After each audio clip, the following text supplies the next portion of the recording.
Hello and welcome back to the YouTube channel for Catch. My name is Sam and I'm the founder and lead coach here at Catch. Unshakable confidence is the key to getting everything that you want in life and dating. So on this channel we talk about everything to do with confidence, mindset and how to utilise that in all areas of life, but with a particular focus on dating and relationships. In today's topic we're going to be talking about boundaries. And this is a topic that seems to be coming up a lot at the moment, particularly as therapy speak and psychological language seems to be talked about more in the public realm. So there are a lot of people who are building their confidence, trying to overcome being a people pleaser or improve the peace and happiness in their life, and they're trying to do that through putting in place boundaries.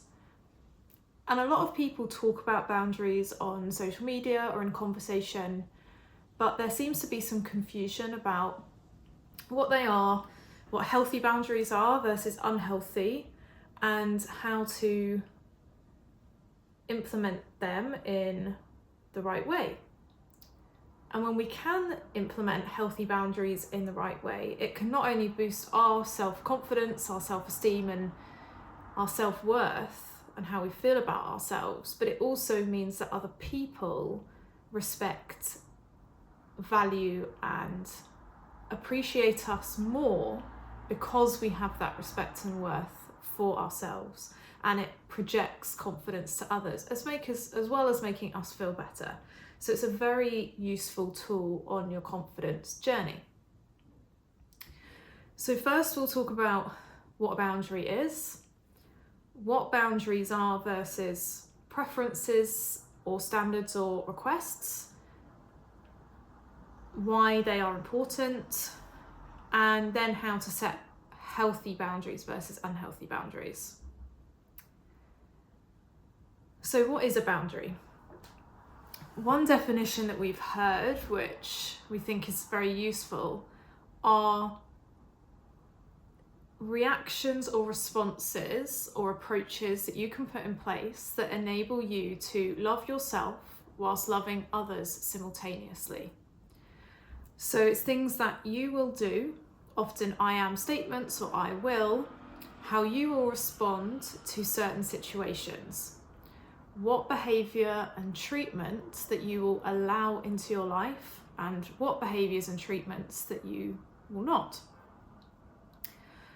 And the reason that quote is that it enables to love yourself and others simultaneously, the reason that is so helpful is because when we are disowning our own boundaries or don't have boundaries in place, we can often build up resentment to the people in our lives about how they're treating us unfairly or not treating us well, or we don't like some of their behaviour. And therefore that resentment or those negative feelings are communicating to us that we need to do something differently here. And therefore by putting these boundaries in place or changing how we respond or what we allow into our life, we can then drop that resentment or reduce that resentment because we're being clear what we expect and what we deserve to show up for us. How does a boundary differ from standards or preferences or requests of other people?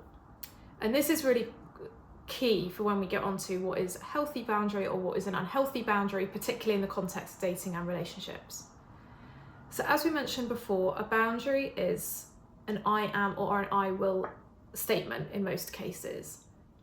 It is something that you will do in response to a situation, or as we said, what you will accept or not. A standard or a request or a preference is something that you are asking of someone else. So where they may intersect is you may have a standard or a boundary, which is I will only let people into my life who are actively working on their self-development, or people who can communicate open and honestly, or are calm when they're around me. That is a boundary and also a standard for how you expect people to show up in your life, because it's something that you will do. If it is a preference or a request, this is where you're asking someone else to do something, and it may be your boundary. But the reason that it's your boundary is because if someone decides to do that request or not will determine how you respond and whether you continue to entertain a situation or a relationship. So for example,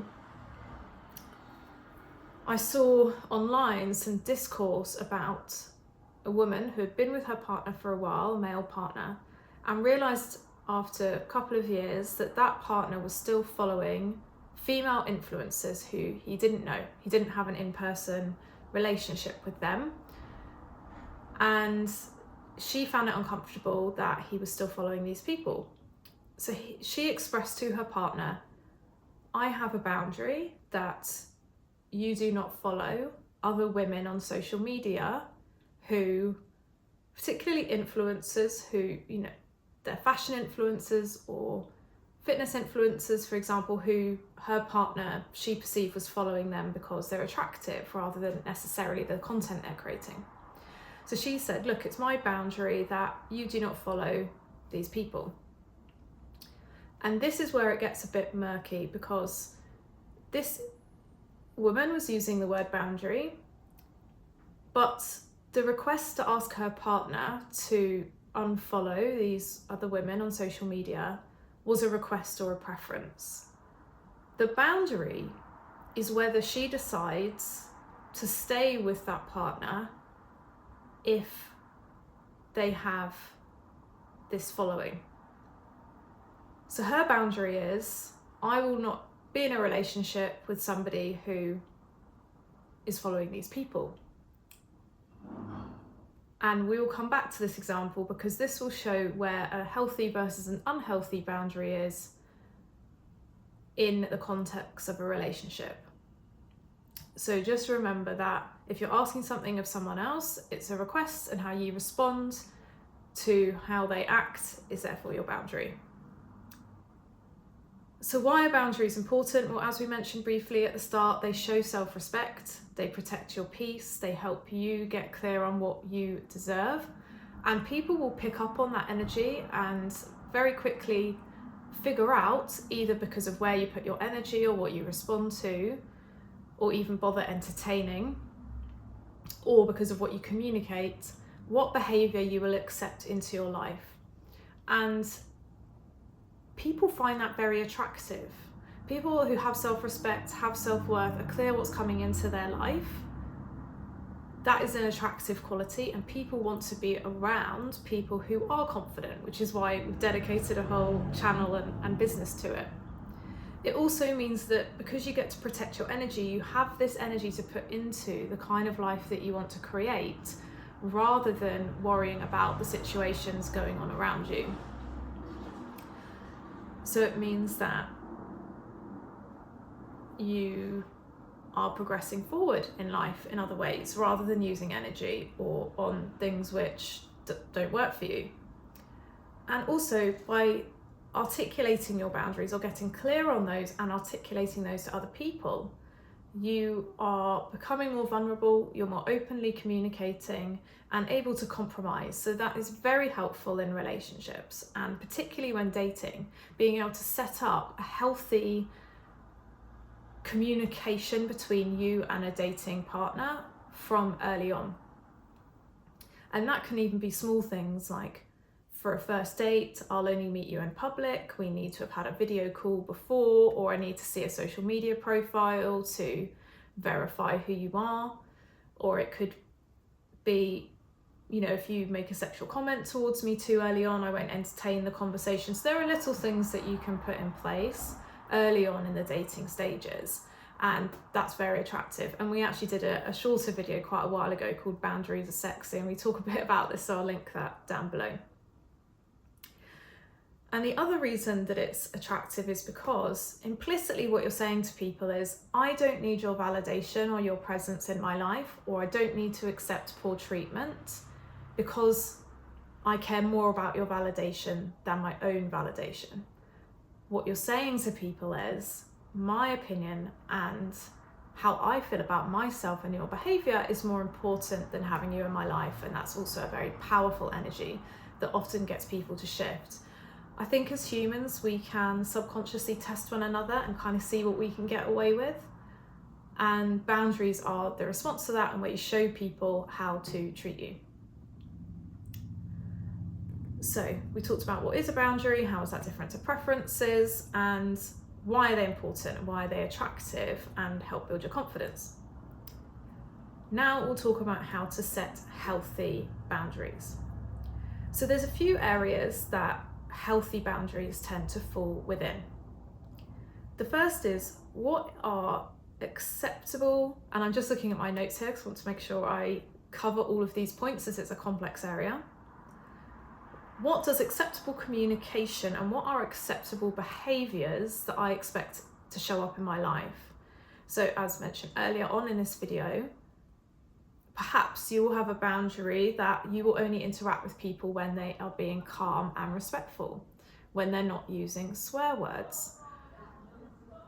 Or you may have a boundary that you need to be open and honest with one another, and if you catch people in white lies or not being completely honest, then you may not progress that friendship or relationship or dynamic with that person. A boundary is where you may say no to others when they have requests of you, if by saying yes to those requests you would be burning yourself out, going against your own values, doing things that overly inconvenience you or zap your energy, and you're giving it to someone else when your own cup isn't full. So it's about self-awareness and understanding how you're feeling, what your own values are, what you think is an appropriate amount to give to someone or help others with, and being comfortable and confident in saying no to people when a request doesn't align with that. And on the flip side, it's accepting a no from other people. So when you see boundaries in others, or when they articulate boundaries to you, so for example, I will not respond to if it's to do with work, for example, I will not respond to texts outside of hours, or I will not take work calls outside of the office. It might be you hearing that boundary and deciding, okay, well, I won't send text or make calls past a certain time to respect that boundary. So it's about saying no yourself, but also accepting no from other people, and articulating your own boundaries, but accepting those of others.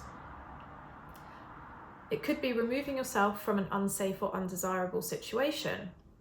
So boundaries, it's very healthy to communicate those, but there may be times that a behaviour is unacceptable or crosses a line and is disrespectful, and you just remove your energy and your presence from that situation, and you are enforcing that boundary by just removing your energy from it and sending a message in a different way. But again, we want to be careful that we do that in a healthy way, and we're responding because the behaviour is so disrespectful that the other person will understand what they've done wrong. So for example, there's another coach on YouTube called Coach Lee, who's a breakup coach. I remember one of his videos, he talks about how if you've been in a committed relationship for a long time and someone ends it over text message, either you can accept that or you could just not respond, because actually the action of sending a text message to someone to end a long-term committed relationship is so disrespectful that you may decide, I'm not even going to deal with this. You know, my boundary is, and it's an I am or an I will statement. Your response may be, I'm just going to retract my energy and you do you, because this is so insane. I'm not even going to entertain or allow these shenanigans into my life. And on the flip side, as well as removing yourself from unsafe or disrespectful situations, it's honouring and respecting the needs of others.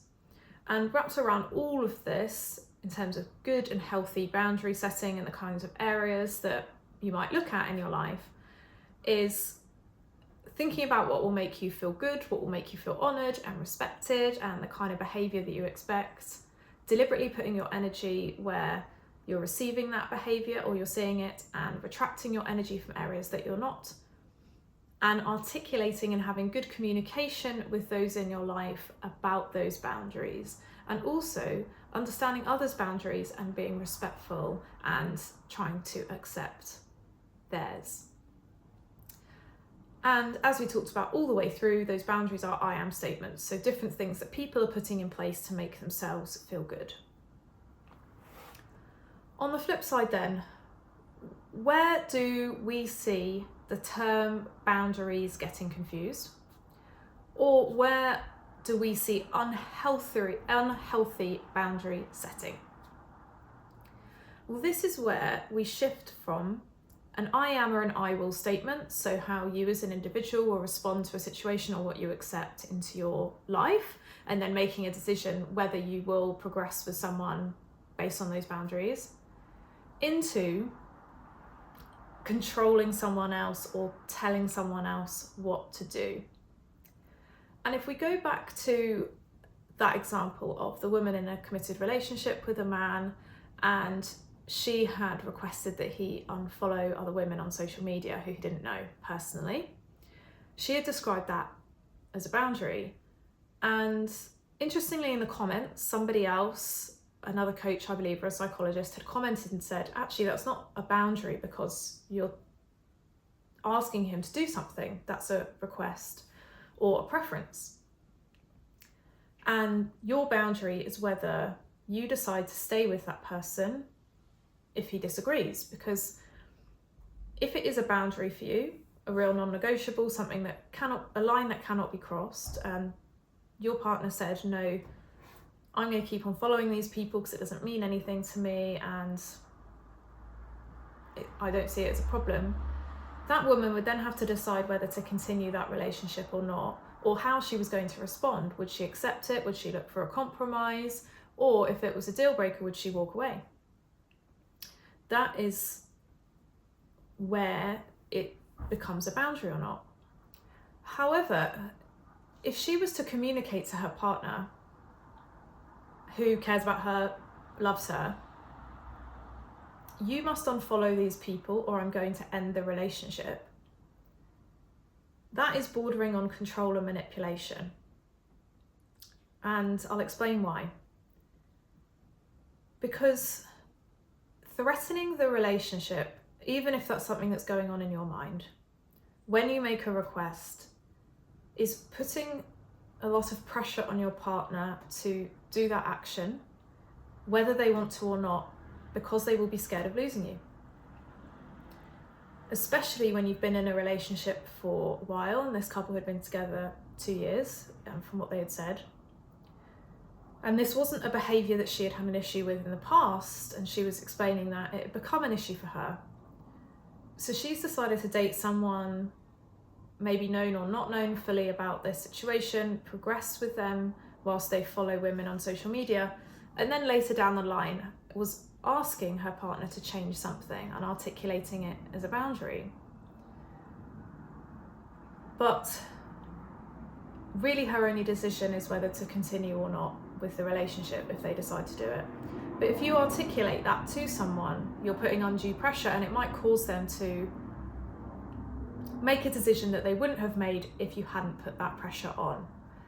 And you need to let people make decisions of their own free will, see how they act, and then you can decide whether that makes you feel good or not.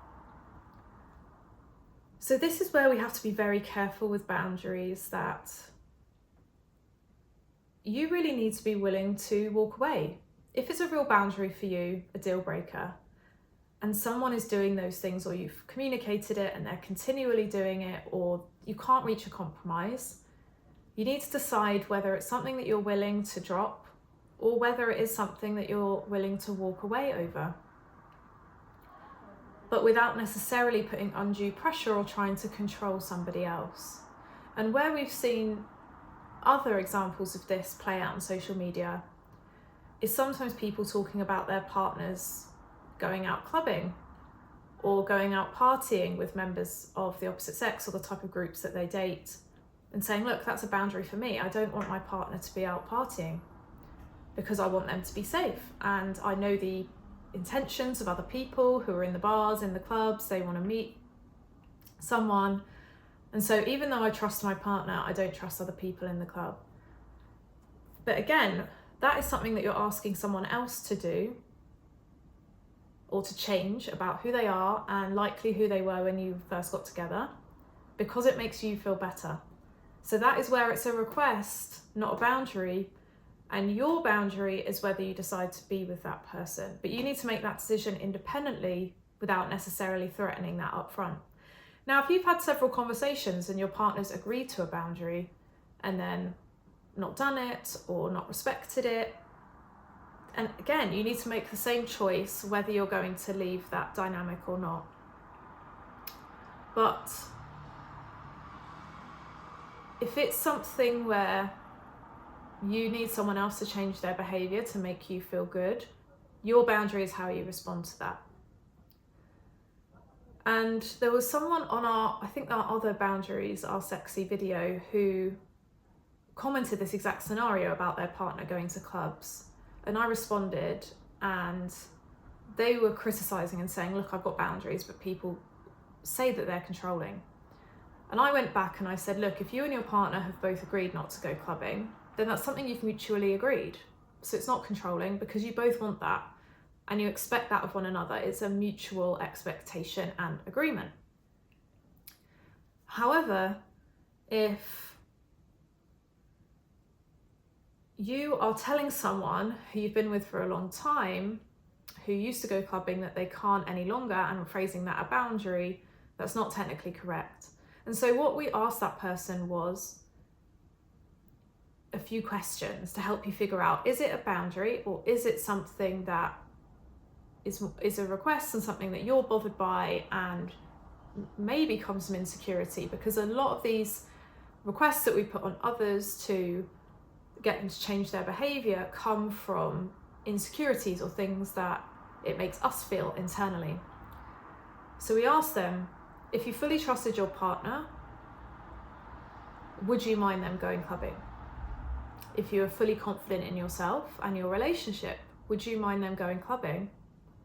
And I think we also asked, are you happy with yourself going clubbing? Because if you fully trusted your partner, were confident in your relationship and yourself, and you yourself want to go clubbing, then, and you are fully secure in all those things, then really there shouldn't be any reason to not want that person to go clubbing. Yes, you might want them to be safe, but then that's a discussion that you have as partners, and you say, look, I want you to be safe, I'm worried about you when you go clubbing. Or maybe you agree to pick that person up when they go clubbing without you in a car, or share your location, or do other things that get around that problem. Whereas saying, this is my boundary, you have to do this, you've got to stop clubbing and change your behaviour that you had when we got together, is where it crosses that line into potential controlling or manipulative behaviour. And some of you may have seen in the news, there was a lot of discussion about Jonah Hill and his ex-partner. And there was a series of texts that were released, which were allegedly between Jonah and his ex-partner. And Jonah, at the time they got together, was late 30s, his partner was early 20s, and a model and a surfer. So there's an age gap difference, and also he was much more famous than her. So there was a power difference as well. You have someone who's a lot older, frontal lobes fully developed, and much more in the public eye, who has got with someone much younger, and they've been together for a while. So the power dynamic in that relationship is more shifted towards Jonah. And what he was saying in these text messages was, I don't want you to surf with men in anything other than, I think, a wetsuit anymore. Then it became, I don't want you to surf with men, even though a lot of her income was surfing with men, competitions, training. And he also said, I don't want you to be modeling or have pictures on your Instagram in a bikini. And yet her two sources of income were surfing and modeling, and that's what they were when they got together. So he had got with this person and they met on Instagram. I think he actually messaged her on Instagram. That's how they got together. So he saw this person who had male friends, surfed with men, was a model, probably had bikini pictures, several surfing pictures on her Instagram at that time, was attracted to that person, pursued a relationship with that person, and then later on was trying to change core parts of her personality and her income and her livelihood based on insecurities that he had about other men and other men looking at her on social media, and was phrasing them as boundaries. And the interesting thing is, in the text messages as well, it was escalating. So she had said, look, I've already deleted some of my older pictures or I haven't put up new pictures where I'm in a bikini. And he was saying, no, I want you to delete all of them. So he had also made run requests, and then he was escalating it. And then he was giving a list of 10 things that were his boundaries, which were changes of her core personality, and saying, these are my boundaries, or the relationship needs to end.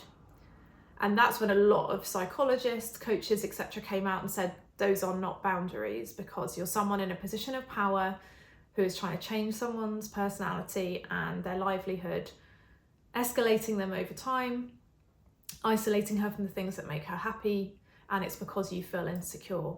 And that is vastly different to what Jonah could have done, which is saying, you know what, this woman's beautiful, I'm seeing her online, I see what she does for a job, I'm not sure if I want my future partner to be a model, but maybe I'll have a chat with her and see what her aspirations are for the future before pursuing a relationship. Or just being honest and articulating that he is feeling insecure, and can they reach some sort of compromise rather than threatening the relationship over those changes. So that's where you need to be very careful. Other ways that you can have unhealthy boundary setting is the flip of what we talked about before. So not saying no, or accepting no from others for things that they've articulated as boundaries, or you've maybe articulated as boundaries in the past and you agree to change those. Swallowing your own needs and wants and doing things that don't make you feel good inside and go against your values to keep someone else happy. That's when you're sacrificing your own boundaries. Just gonna have a sip here.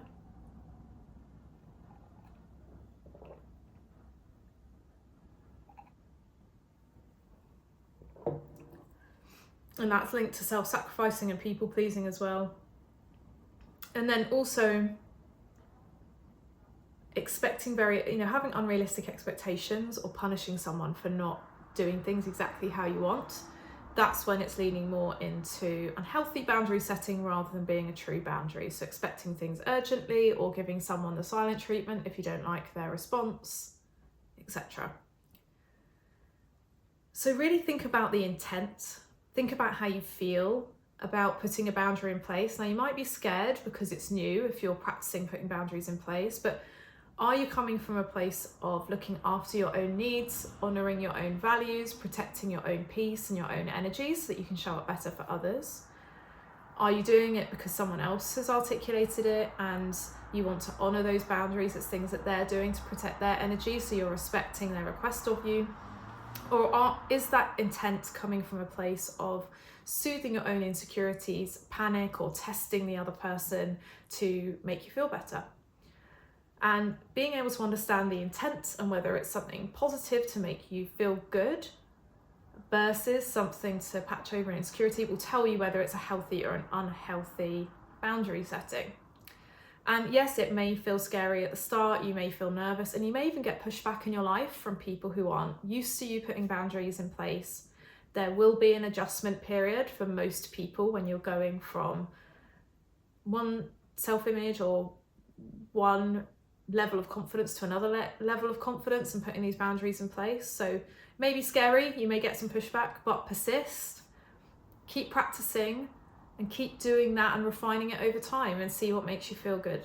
All of these confidence practices that we talk about on this channel and in this business, in Catch, are practices. So they're things that may shift over time. You may need to keep working at and keep refining at, and think about, what did I do well when you're journaling or reflecting? What could have gone better?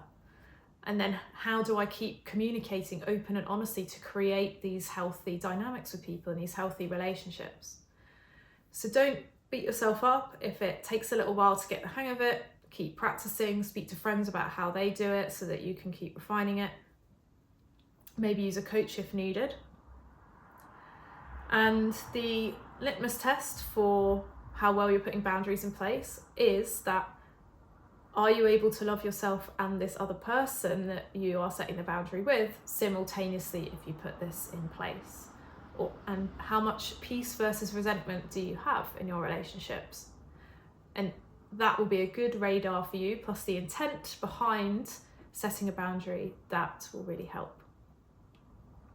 So I hope that that was useful. If you have any questions or reactions to that, please pop that into the comment box below. We'd love to hear from you. Maybe there's some boundaries that you've recently put in place or you've been experimenting with, and it would be good to hear about those and share with others so we can learn from each other. And we are still running a giveaway at the moment, which is free to enter. So all the information is in the description box below. And all you have to do is leave a comment, like one that we just talked about on a recent video, of a question or something you've learned, something to help the community build their confidence and start to build a movement around confidence. Thank you for liking, sharing, commenting and subscribing, and we'll see you in the next one. Thanks, bye.